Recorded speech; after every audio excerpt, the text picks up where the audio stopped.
भारतीय संस्कृतीतल्या पवित्र स्त्रीचे केस 4 दिवस मोकळ्या असावा, रजस्वाला असताना कुंखाच्या करंड्याला हात लावायचा नाही, आरसा एखाद्या अडचणीत असतो तिथं शिवायचं नाही म्हणून मोकळ्या असावा. अजून 4 प्रसंगातला एक प्रसंग सांगतो. आपल्याकडे संस्कृतीमध्ये भावकीतला माणूस जर गेला तर 10व्या दिवशी सुतक फेडायला एका विशिष्ट प्रकारच्या नदीवर किंवा गंगेवर जात असतात आणि तिथं सुतक फेडत त्या दिवशी घरापर्यंत येईस तर केस मोकळे असले तरी चालते. एरवी केस मोकळे ठेवायचे नाही. अजून 2 ठिकाणी मोकळे ठेवते पण त्याला पुराणात आधार नाही, अंगात आल्यावर, पण त्याला पुराणाचा आधार नाही, शास्त्राचा आधार नाही, वेदाचा आधार नाही, ऋषीमुनींचा आधार नाही, तिथे केस मोकळे सोडतात. का सोडत असताल देव जाणे बाबा, पण स्त्रीने केस मोकळे सोडू नये.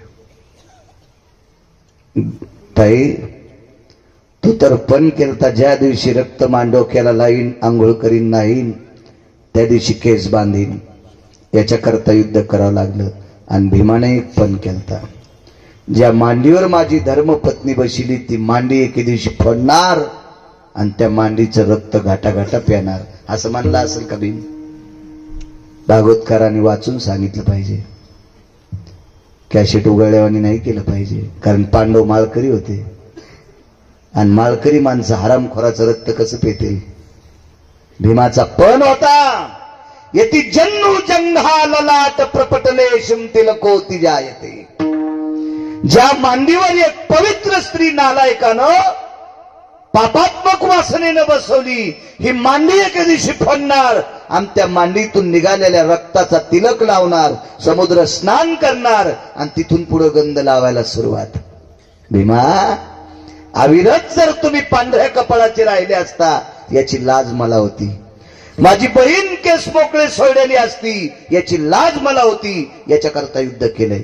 दादा, या 2 गोष्टीची लाज सांभाळण्यासाठी युद्ध केलं आणि आता खुर्ची बसायला कोणी गेला ना आमचा दिवाळी झुून.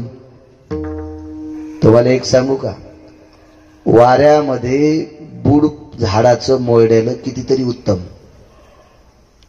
पण वाऱ्यामध्ये झाडाच्या सगळ्यात जर फांद्या उडून गेल्या आणि चर्मन बुड जर शिल्लक राहिलं तर बुडाला दुःख असते. बुड या शब्दाचा अर्थ बाप आणि फांद्या या शब्दाचा अर्थ लेकर.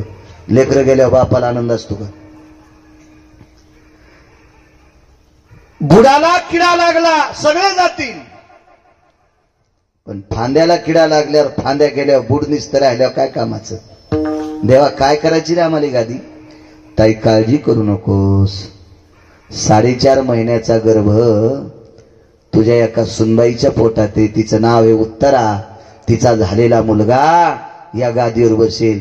गुप्तचर बाजूलाच होता. लगेच दुर्योधनाच्या कानात फोन, राजकुमार अश्वत्थाम्याने 5 मारली. अश्वत्थामा किती नालायक मी म्हणत नाही, देहूतले मालक म्हणतात. तुका मने अंगी राखिली दुर्गंधी, तुका मने अंगी राखिली दुर्गंधी, अश्वत्थामावती पांडव पुत्र, अश्वत्थामावती पांडव पुत्र, अश्वत्थामावती पांडव पुत्र, तुका मने अंगी राखिली दुर्गंधी, अश्वत्थामावती पांडव पुत्र, अश्वत्थामावती पांडव पुत्र, तुका मने अंगी राखिली दुर्गंधी, अश्वत्थामावती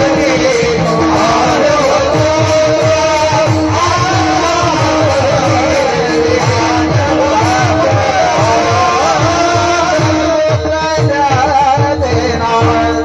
विचारामध्ये इतकी युकृती वाढली आणि वैचारिक पातळी नदीला गेली अश्वत्थाम्याची. म्हणून तुकोबराय म्हणतात, तुका मने अंगी राखिली दुर्गंधी, अश्वत्थामावधी पांडव पुत्र. देऊतले मालक सांगतात.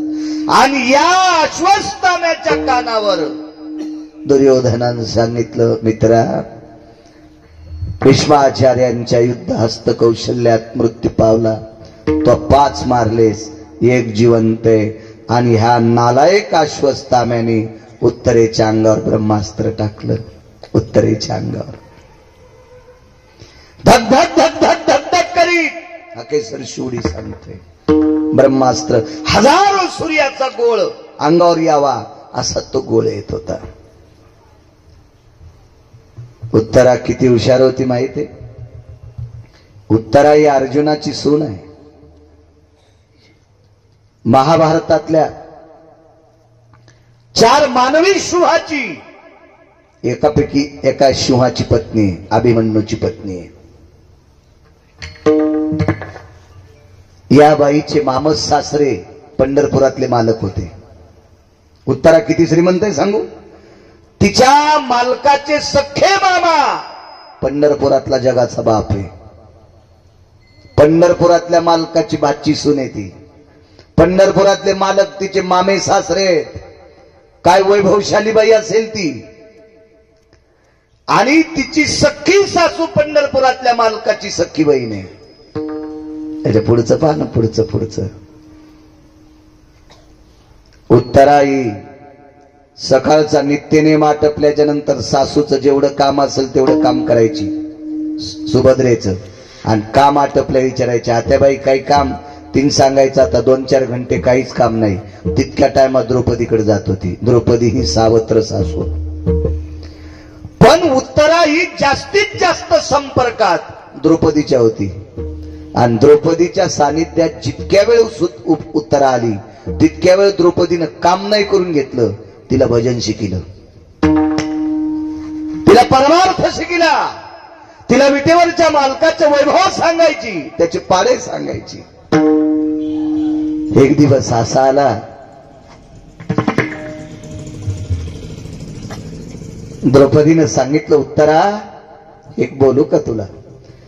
तुला जेवढं मला सांगता येते तेवढं सांगितलं ग, पण एक शेवटचं सांगते. आणीबाणीच्या प्रसंगी, हल्लीचा शब्द वापरायलो आत्ताचा, आणीबाणीच्या प्रसंगी मागचा शब्द सांगतो, संकटाच्या प्रसंगी जर तुला आठवण करायची असेल तर फक्त पंढरपुरातल्याची कर. तुम्हाला हाक मारू नकोस, सासऱ्याला हाक मारू नकोस, सासूला हाक मारू नकोस, पतीला हाक मारू नकोस.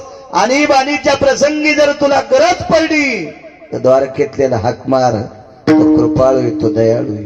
तो प्रसंग आलाय, हाक मारली. जवळ आलत ब्रह्मास्त्र. इतक्या आवेशात हाक मारली देवा, दोन्ही ओठ फाकल्या गेली. आणि पंढरपुरातल्या मालकाने अंगुष्ट प्राया इति तनु जायते धारम सुदर्शेने स्वगर्भेषु यच्चक्रादिभ्यः, अंगठ्यासारखं रूप धरलं आणि श्वासातून प्रवेश केला. आणि गर्भाच्या भोवताल सुदर्शन फिरवित होता. मालकाचा गोडसा पुरावा आहे त्याच्यासाठी सुद्धा असं सुदर्शन फिरवित होता. ब्रह्मास्त्र आलं आणि सुदर्शनात विलीन झालं. राजे हो, कृतात्रेता युगात ब्रह्मास्त्र सोडलं होतं. ती ब्रह्मवरदान युक्त शक्ती सोडली होती. ही शक्ती धरण्यासाठी मारुतीराय परेशान होते. विश्वातला 1 नंबरचा संन्यासी बेजार आहे. मारुतीरायाची फार सुंदर मूर्ती आहे. चर्मन मंदिर तुम्ही गावकरी मंडळी इतकं सुंदर करता. 1 कोटी 1 लाखाचं मंदिर बांधकामासाठी एका फार काळ्या पाषाणाचं, या पाषाणाला हजारो वर्ष आयुष्य असते. रयतेचे राजा छत्रपती शिवाजी महाराजांनी गड किल्ल्याला जो दगड वापरला, छत्रपतींच्या बुजुर्गांनी पूर्वजांनी जो दगड वापरला तोच काळा पाषाण या पवित्र मारुतीरायाच्या मंदिराला तुम्ही वापरता. याला लाखो वर्ष आयुष्य असते. या दगडाला याला कोणी काही करू शकत नाही. अशा भव्य दिव्य सुंदरशा नूतन वास्तूमध्ये आता बऱ्यापैकी पेटी काम याला तिथपर्यंत गेलं म्हणजे पेटी काम झालं असं म्हणतात मंदिरावाले. आणि फार सुंदर असं मंदिर तुम्ही करता मारुतीरायाचं. अशा एका पवित्र संन्याशाला सुद्धा ही ब्रह्मशक्ती पकडण्यासाठी फार, रामायण वाचा लक्षात येईल तुम्हाला, फार मोठे कष्ट झालते. आणि हे ब्रह्म अस्त्र एका सेकंदात सुदर्शनात विलीन झालं. इथेही प्रश्न केला. श्रुतीने विचारलं, देवा घरातली माणसं इतकी विकृती हरपून वैचारिक पातळी हरपून विकृतीचं टोक गाठून एका पोटातल्या बालकाला, निष्पाप बालकाला दुर्योधन मारण्यासाठी पाठवतो. त्याला तुला काय गरज होती वाचवायची? ऐक स्मृती, ज्याच्या आईनं माझं भजन केलं याच्याकरता धावलं हे सोडून दे. आतलं किती गुणवान होतं, 4.5 महिन्याचं होतं का पोटात, ते किती गुणवान होतं, किती गुणवान. ऐका, देवानं त्याचा सांभाळ केल्याच्या नंतर 9 महिने 9 दिवस झाल्यावर त्याचा जन्म झाला. आणि जन्म झाल्यावर उत्तरेनं भागवत पहा, आणि मग उत्तरेनं प्रभूच्या मांडीवर दिलं. त्यावेळेला ते जिभेच्या चुटक्या वाजित होतं, चुटक्या. तर उत्तरेनं देवाला प्रश्न केला, देवा मी आई असून माझ्याकडे चुटक्या वाजत नाही जिभेच्या. 42 दिवस वय होतं, फक्त 42 दिवस, 41 ते 42 दिवस. आणि एवढ्या वयाचं लेकरू तुम्हाला बघून कस काय चुटक्या वाजित? भगवंत हसले आणि सांगितलं, उत्तरे मला ओळखिलंय त्यानं, माझी त्यानं परीक्षा केली, म्हणून तर त्याचं नाव परीक्षिती ठेवण्यात आलं. गर्भाम दर्शयामी रक्षंती भया स्थितो बाह्या परीक्षा स्थितवंते इति नाम परीक्षिती. मला सांभाळणारा हाच जगाचा बाप आहे, त्याची बाहेर आल्यावर परीक्षा केली, म्हणून त्याचं नाव ठेवलं राजाधिराज परीक्षिती महाराज. श्रुतीला सांगितलं, श्रुती याच्या आईनं माझ्यावर किती प्रेम केलंय, माझं किती भजन केलंय, तिचा जीव सांभाळण्याकरता धावलोय, इतकं सोडून दे.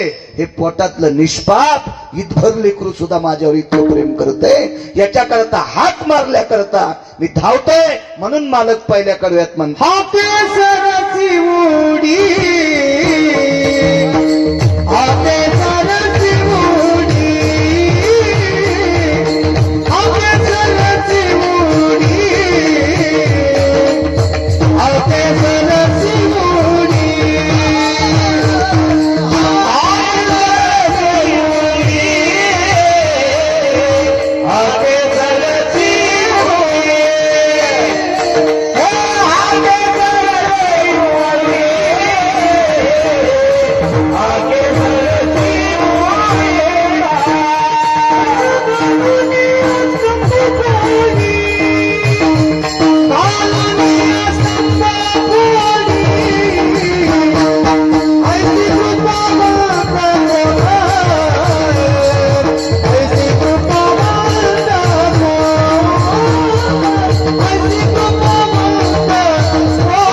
प्रसंग मांडतो तुमच्या पुढे, मग पूर्णविराम करू. तसा 7 मिनिटात आपला ठरलेला टाइम संपतो. 10-5 मिनिटं पुढे गेलं तर काय मग मीटर जळायलं, तुम्ही बसले तर तुमचं काय जळायलं. हे रितरी भंगिरे कोपऱ्या कापऱ्याला मोबाईल इचकीत बसलीत ना गाऱ्या गुऱ्याचे. काय त्याच्या घरी काय काय लय सोन्यास थोडाच पाऊस पडणार आहे ना, आपल्या इथं कुठं धुपण घुसणार आहे चर्मन. चिंतन, देवाचं नामचिंतन करायला आपण. काही काहीच्या हाकेची ताकद किती मोठी असते लक्षात घ्या.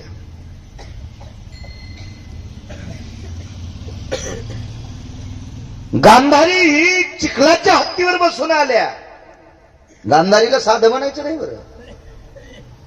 गांधारी फार अधिकारी स्त्रियांच्या यादीत आहे. गांधारी सामान्य आहे का गांधारी? गांधारीनं चेअरमन शाप दिल्यावर पंढरपुरातले सगळे पंढरपुरातल्या मालकाचे पोरं मेले.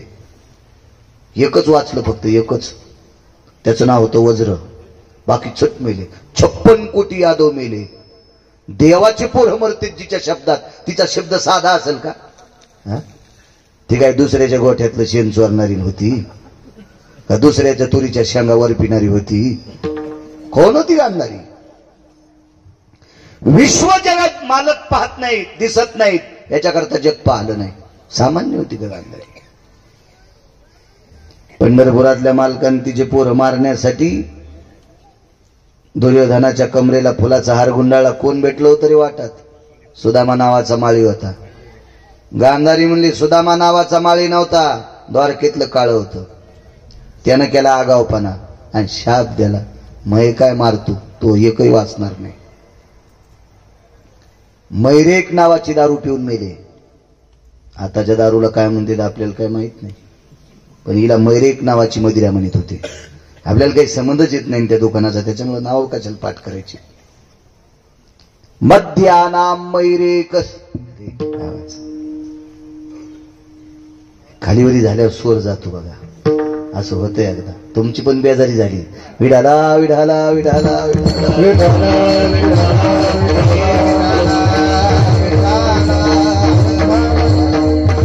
तुमच्यासारख्याची बेजारी तर आम्हाला तर काहीच अक्कल नाही स्वराची. नाही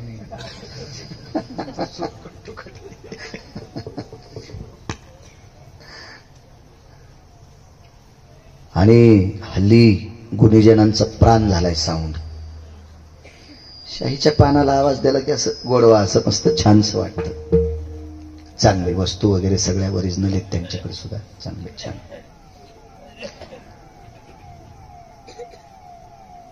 एक पोरग वाचलं बरं का फक्त महाराज. कशामुळे वाचलं? त्याला एका वारकऱ्याचा प्रसाद खायला भेटला इजोबा. त्या वारकऱ्याचं नाव होतं सुदामदेव. चिमुटभर पोहे खायला भेटले. काय यमाची मायवेली, वारकऱ्याचा प्रसाद खाल्ल्यावर त्याला मारतोय. त्याचं नाव होतं वज्र. वज्र वज्र वारकरी तसाच लागत ना. चालू कीर्तनात व्हॉट्सअप खेळतो. हराम खोरा, तुला कोण्या नरकात टाकाव देवाला कळणार नाही. तू ह्या महाराजाला फसव, आमच्यासारख्या गायल्या गुंग्याला. तू पंढरपुरातल्याला फसवीत वैरी सुंबळ्या. हा, त्यानं रावणाला दुपारा 2:18 आपटू हाणलंय. तुला तर घरात घुसू आणीन. वारकरी वारकरी होता. त्या वारकऱ्यावर देव किती प्रसन्न चर्मन. देवाला सासरवाडीतून आलेल्या धनानं त्या वारकऱ्याचं गाव सोन्याचं केलं आणि उरलेल्या सोन्यात त्या वारकऱ्याचा मसनवाटा पण सोन्याचा बांधला. हे वापस आणू नका म्हणले सोनं, मसनवाटा सोन्याचा करा. आणि त्या वारकऱ्याचा प्रसाद खाल्ल्यावर एक पोरग वाचलं, वज्र नावाचं. सगळे मेले. कोणाच शापानं? गांधारीच्या. हाकेसर शिवडी सांगतोय. या गांधारीच्या 100 कार्ट्यांनी चिखलाचा हत्ती तयार केला. त्याच्यावर बसून बाई वाण द्यायला गेली.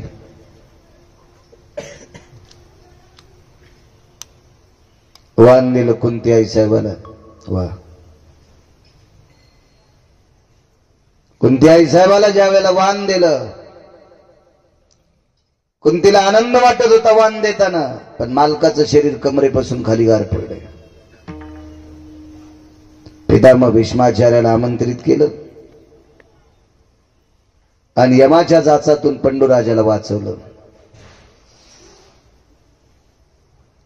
त्याच्यावर बऱ्याच काळ पंडूराजाला आयुष्य प्राप्त झालं. पण संक्रांत पुढची आली. पोरा अधिकारी होते, फार पोरा अधिकारी, 5च पण अधिकारी.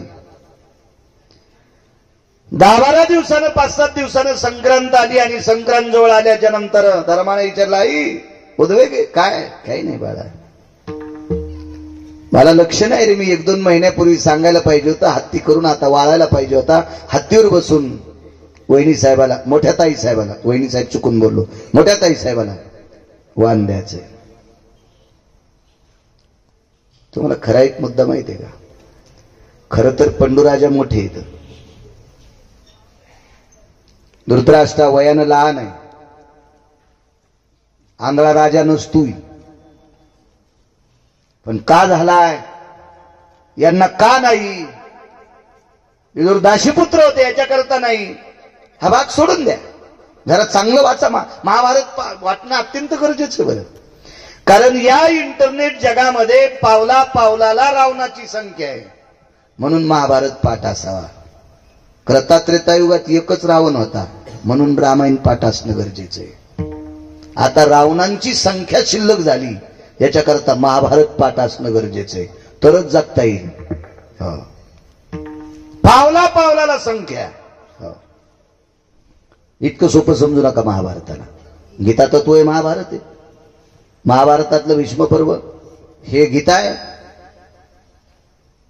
अत्यंत गरज आहे, अत्यंत काळाची गरज. तुम्ही संसारात, राजकारणात, व्यापारात, आध्यात्मिक क्षेत्रात प्रत्येक मुद्द्यात महाभारत ठसलेलं आहे. व्यापार कसा करायचा याच्याकरता 127 श्लोक महाभारतातले पहा, कळल तुम्हाला. राजकारण कसं करायचं भगवान कृष्णाकडून शिका. 1 नंबरचा राजकारणातला डॉन कृष्ण. कनक असेल, विदुर असेल, शिका तिथून, शिका. गरज आहे काळाची. सोबत राहणारी, संग राहणारी माणसं इतकी नालायक आहेत, त्याला न कळू देता, त्यांचा नालायकपणा न छेदता आपला जय प्राप्त करून घेणं, हेही महाभारतात शिका. सख्या भावाचा अपमान न करता त्यानं केलेली सोयरीक मोडी अशी झाली नाही पाहिजे. भावाचा अपमान नाही झाला पाहिजे आणि चुकीच्या घरी बहीण दिली नाही पाहिजे, असा निर्णय कृष्णाकडनं शिका. शिका ते राजकारण अत्यंत गरज आहे. ते खरं राजकारण असते, ते तिथून शिका. म्हणून महाभारत अत्यंत गरजेचं आहे. महाभारतामध्ये 44 शत्रूपासून कसं मुक्त व्हावा हे शिका. त्रेता युगात 3च शत्रू मूर्ख होते. त्याच्यापैकी एक तुटलेल्या नाकाची होती. शूर्पणखा. 3च. इकडे 44 होते. 44. कौरवाच्या पाठीमाग 44 शत्रू. हे दाखवले पंढरपुरातल्या मालकानं. हे अर्जुना पाहे पार्था, हे पार्था बघ हे 44 शत्रू आहेत. हे सर्प आहेत, हे भुजंग आहेत.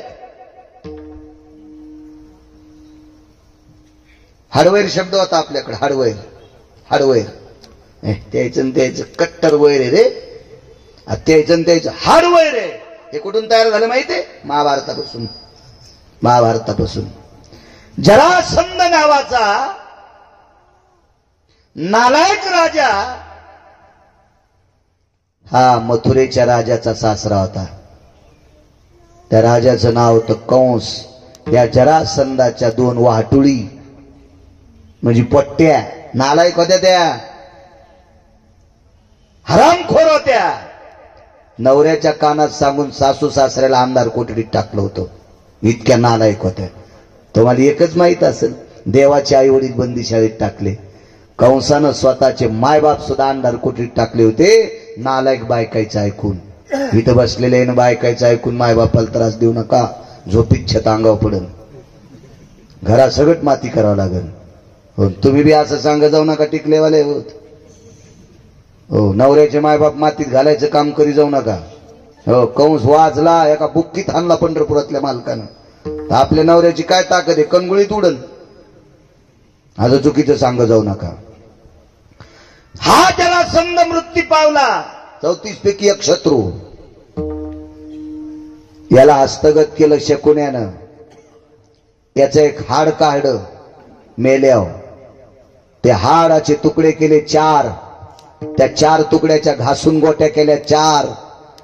त्या लुडोच्या गोट्या म्हणायचं. लुडोच्या. जीनच्या पॅन्टीवाल्या सोपटी खेळ करायचा नाही. लुडो हा सोपटी नावाचा खेळ. 4 गोट्या केल्या 4. हाडवैर कसं उभं झालं? शकुन्यानं जरासंधाला सांगितलं, राजा या पांडवातल्या दुर्योधन भीमानं तुला चिरून मारले. तुला संधी आहे बदला घ्यायची. आणि गोट्या पांडवाने टाकल्या की पालथ्या पडत होत्या आणि कौरवाने टाकल्या की सोयीशा पडत होत्या. म्हणून तर कौरवायचं धोपण निघलं. हाडवैर फार विचित्र असते. पांडव संपवायचीच नव्हती शकुन्याला संपवायची होती त्याचे सख्खे भाचे. कारण शकुन्याचे 4 पोरं. शकुन्यात म्हणतो मी, त्याचा पाहुणा नाही म्हणून तुमच्या गावात, मग काय भीती नाही मला. याचे 4 पोरं दुर्योधनानं पाण्यातलं पंडाव करता खेळता मारले होते. म्हणून माझे 4 काय मारतो, 100तलं एकही शिल्लक होत नाही. भर संक्रांतीच्या दिवशी बहीण सवाशीन, हो महाराज बहिणीच्या कपाळावर कुंकू आणि बहिणीच्या सगळ्या सुना ढवळ्या साडीत. काय वाटलं असेल त्या सासूला? सुना 100ला 100 पोरं मरते आणि माय वाण देती, तिला देवा वाटलं असेल का ते वाण? हे सगळं शिकवण्याचं हे शिका राजकारण तिथून. फार विचित्रकार. फार महाभारत अत्यंत गरजेचं. चला बाळा, 10-15 दिवसानं सांगितलं असतं तर चिखलाचा हत्ती करून वाळला असता, मला वाण द्यायचं होतं. धर्मानं सांगितलं आई काळजी करू नको, आम्ही उद्याच्याला हत्ती तयार करू. आणि लागलीच अर्जुनाला बोलून घेतलं, अर्जुना आपल्याला चिखल आणावा लागतो. हत्ती कशाला? आईला वाण द्यायचंय. दादा, चिखलाच्या हत्तीवर धर्माची आई बसणार, अर्जुनाची आई बसणार, भीमाची आई बसणार, नकुल सहदेवाची आई बसणार. अरे अर्जुना, काकीनं चिखलाच्या हत्तीवर बसून वाण दिलंय, याच्याकरता आईला चिखलाच्या हत्तीवर बसून वाण द्यायचे. आपल्या काकी खालच्या हत्तीवर बसल्या नाही, चिखलाच्या हत्तीवर बसल्या. आपल्या आईला खालच्या हत्तीवर बी बसवायचं नाही आणि चिखलाच्या हत्तीवर बी बसायचं नाही. 33 कोटी देवाच्या राजाचा हत्ती आणू, त्याचं नाव होतं ऐरावत. 14 रत्नापैकी एक ह्यो हत्ती आणायचा. आणि धर्मानं सांगितलं, अर्जुना वेड्यासारखं काय बोलतो रे तू? हाकी जर शेवटी सांगतोय, शेवटचा पुरावा. वेड्यासारखं काय बोलतो? इंद्राचा हत्ती तो 14 रत्नापैकी एक आहे, तो आपल्याला कसा मिळेल? तर धर्मराजाला माहितच नव्हतं अर्जुनाची पत किती इंद्राकडे. इंद्राकडे ठराविक लोकांची पत होती. जुबा करता त्रेतायुगातले राजा दशरथ जर इंद्राच्या नगरीत गेले तर इंद्र खुर्चीहून उठत होता आणि दशरथ राजाला खुर्ची बसायला देत होता. पण परिणाम पुढचा ऐका. दशरथ राजा बघितल्याबरोबर इंद्र खुर्चीहून उठत होता, दशरथ राजाला खुर्ची बसायला देत होता. पण दशरथ राजा उठून खाली आले की इंद्र खुर्ची धुवून बसत होता. दशरथ राजाच्या बसलेल्या खुर्चीवर इंद्र धुतल्याशिवाय खुर्चीवर बसत नव्हता. त्याचं कारण काय हे रामायण पाहून मग लक्षात येईल. सगळ्या गोळ्या या खट्या घेतल्यावर ऍक्शन येत असते, त्याच्यामुळे ते तुम्ही घरी गेल्यावर पहा. पण अर्जुनाचा परिणाम आहे का? अर्जुन अमरपुरीत गेल्याच्या नंतर इंद्र स्वतः बसलेली खुर्ची आधी धुवायचा, ओल्या कपड्याने खुर्ची पुसायचा आणि मग अर्जुनाला बसवायचा. आणि अर्जुन उठून गेल्याच्या नंतर तसाच त्या खुर्चीवर बसायचा. कारण अर्जुनाचा पुरुषार्थ आपल्याला राहावा. आपण बसलेला नालायकपणा, ह्या खुर्चीवर जर अर्जुन बसले तर नालायकपणाचा अर्जुनाचा पुरुषार्थ घेईन, आपण आपसेच ठणठण पाळ राहू. म्हणून आधी खुर्ची इंद्रानं 6 चुका केल्या. इंद्र काही सोपा होता का? त्याच्यातल्या एका चुकीमुळे अमृत खराब झालं. इंद्राला एका चुकीमुळे त्याला भगनावाचा रोग झाला. हो, इंद्रानं 6 चुका केल्या. त्या 6 इंद्राला स्वतःची पोरगी 2 देवायला म्हणली होती. आमचे बाबा 33 कोटी देवाचे राजे जरी असतील, राजे म्हणजे मंत्री, आमचे बाबा 33 कोटी देवाचे मंत्री जरी असतील, पण नालायक येतो. आमच्या बाबाच्या तुम्ही नादी लागू नका. आणि पोरीनं सांगूनही 2 देव इंद्राचं ऐकून कोंबडं झाले.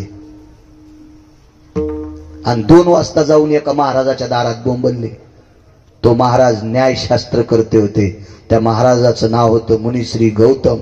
2 वाजता रात्री ओरडले कोंबडे आणि मग महाराज आंघोळीला गेले. त्यावेळेला इंद्रानं महाराजाची पत्नी बाटवली. तेव्हा या 2 देवाची काय फजिती झाली पुराण पहा.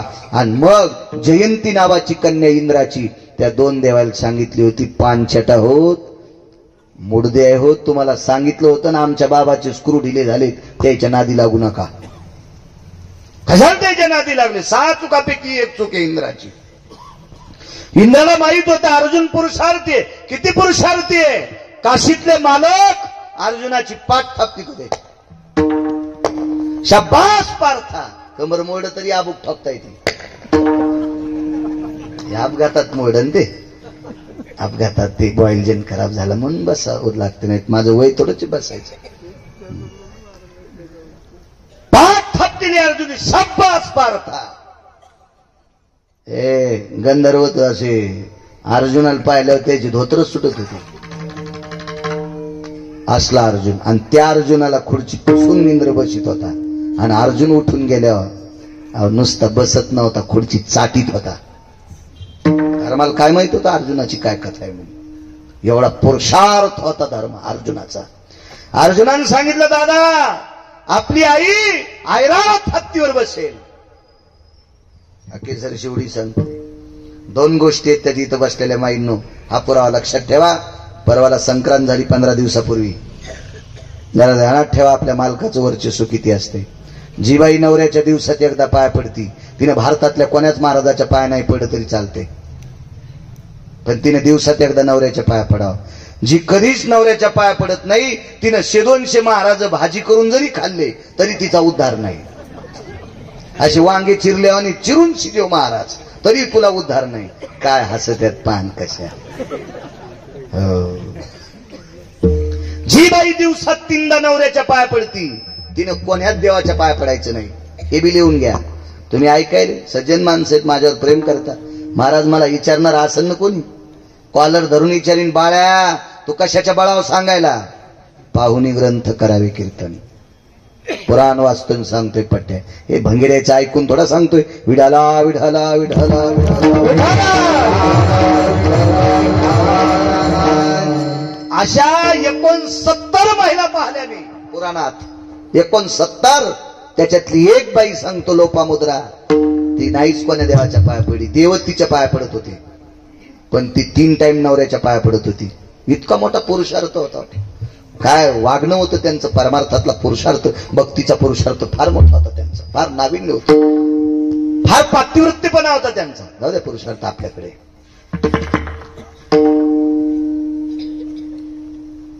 इंद्राकडे गेल्याबरोबर इंद्राने खुर्ची बसायला दिली. हत्ती न्यायचं, द्यायला काय हरकत नाही, पण कसा न्यायचा तुम्ही ठरवा. इतका इंद्र चालू, लय चालू इंद्र. त्याला वाटलं आपल्या हत्तीवर दुसऱ्यानं बसत नाही.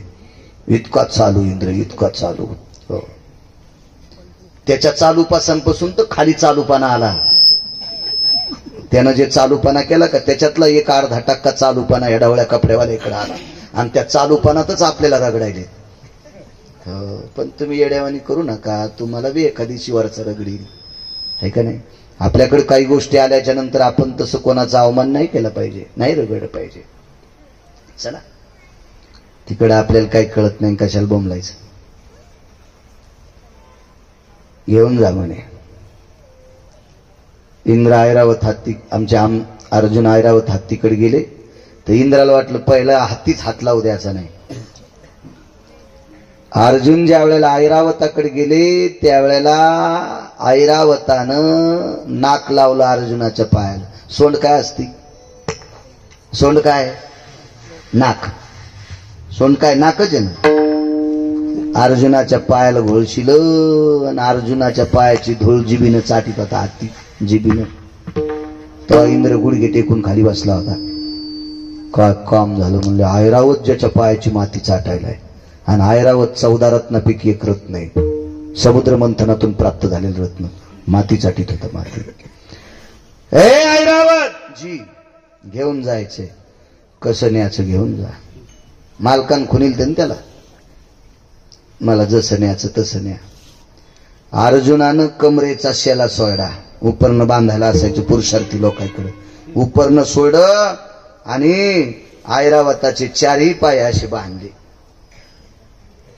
आवळून एका पायात हात घातला आणि झोळी टाकावा असं खांद्याला ऐरावत अडकीला निघाले. ब्या ब्या ब्या ब्या अडत होता ऐरावत. अरे बापरे म्हणजे आगाऊच का. आता सांभाळी अमरेंद्रा. इंद्र म्हणला मानवान काय बोंबलायला, आता सांभाळी पार्था. म्हणणं अर्जुना मला सांभाळ. तावडीत त्यांच्या गेला, मह नाव कशाला घेतू. आता सांभाळी पार्था. अर्जुनाना पाया थाप माल. येडपटेस का काय तुला, तुला कशाला मारून. माझ्या आईला तुझ्यावर बसून वाहन द्यायचं, मी वापस पाठवणार आहे. ते म्हणलं नेताना अडकून न्याला, खाली गेल्यावर फेकून तर नाही द्यायचा. ओरी फेकायचा तर नाहीच. ते म्हणलं फेकल्यावर आहे त्याच्यापेक्षा उच्च जाशील, त्याबद्दल दुमत नाही, पण तुझ्या पाठीवर माझी आई बसणार आहे याच्याकरता तू आम्हाला आदराचं स्थान आहे, तुझा अपमान करणार नाही. ताण घेऊन पण भेऊ लागलं नाही. शिडी केली ती बाणाची. अर्जुनाचं वजन सहन केलं. हत्तीचं ते वजन डग डग डग डग डग डग डग करू लागलं ना. भगवंतानं सांगितलं, अर्जुनानं सांगितलं, देवा काय करायचंय, काय ताण घेऊ नको. खालून सुदर्शन लावलं सुदर्शन. आणि भगवंतानं सांगितलं, अर्जुना सुदर्शन लावल्यामुळे शिडी काही मोडत नाही, पण लक्षात ठेव गडे, तू जर शिडीवर उतरून खाली आला आणि हत्तीवर तुझी आई बसली तर पुरुषार्थ तुझाही चाललाय आणि आईचंही पातिवृत्य पण मातीत चाललंय. तू पुरुषार्थी आहे कळायला, तू किती पुरुषार्थी आहे कळायलाय, पण आईचं पातिवृत्य पण मातीत चाललंय. करायचं काय? तिला म्हण वरूनच हत्ती झेलणं, झेलणं वरून हत्ती झेल म्हणे झेल. काय सुदर्शन असं डगमग डगमग करू लागलं, शिडी मळू लागली. अर्जुनानं सांगितलं आई काय बाळा, हत्तीत पर्यंत आणलाय पण आता खाली फेकला तर मरतोय. याच्या सगळ्यात उडी टाकली तरी मरतोय. आणि कोणतेही सांगितलं मग मी कशासाठी? तुम्ही दोघं उडी हाना ना रे, दोघं उडी हाना. अर्जुनानं काय म्हणा, बसलेल्या जीनच्या पॅन्टीवाल्या होत लक्ष ठेवा. अर्जुनानं सांगितलं आई बालपणी असताना लहानपणी जे पदर तू तोंडावर टाकून विश्वाची आबरू झाकलीस, जगानं पाहण्याची आबरू झाकली आणि माझ्या तोंडावर पदर टाकून मुखामध्ये स्तन देऊन माझ्या पोटातली सुधा निवलीस, इतका पदर तुझा पवित्र आहे. आणि त्या पवित्र पदरावर जर या वयात येऊन जर मी उड्या मारल्या तर मला कोण मुलगा म्हणेन तुझा? मी नाही पदरात उडी आणायचा. आता ती वय नाही तुझ्या पदरात उडी आणायचं. हत्ती फेकतो, फेक बाळा. 2-4 सेकंदापुरते डोळे झाकले, फक्त 2-4 सेकंदापुरते. आणि तितक्याच पुरतं कपाळावर बोट टेकलं आणि विटेवरच्या मालकाला सांगितलं मालक, विश्वातल्या प्रत्येक देवादेवतेपेक्षा जर मालकावर अतूट श्रद्धेनं प्रेम केलं असेल तर ह्या पदरात तितकी ताकद आणून दे ना, ह्या पदरात तितकी ताकद आणून दे. फेकला हत्ती, फेकला हत्ती. अशीच एक बाई भेटली, म्हणली महाराज मी का पतिव्रता नाही का? म्हणलं हाय तू. संक्रांतीच्या दिवशी 3ऱ्या मजल्यावर मी गेलो, चटणी वाटायचा वरोटा घेतला चेअरमन.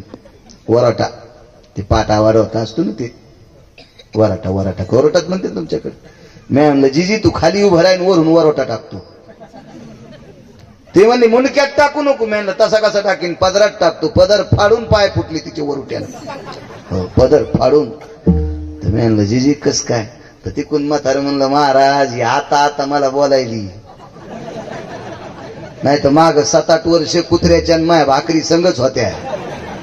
हो म्हणजे कुत्र्याच्या माया भाकरी संगत देत होती.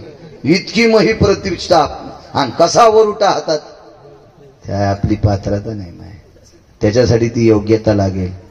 जगाचा मालक धावला आणि सुदर्शनाचा कव घातला. हाकेसरची उडी घालून या स्तंभ तुटली. शबरीच्या हाकेला धावला, हाकेसरची उडी. कोण पाखरू होतं? जटायू. मिरे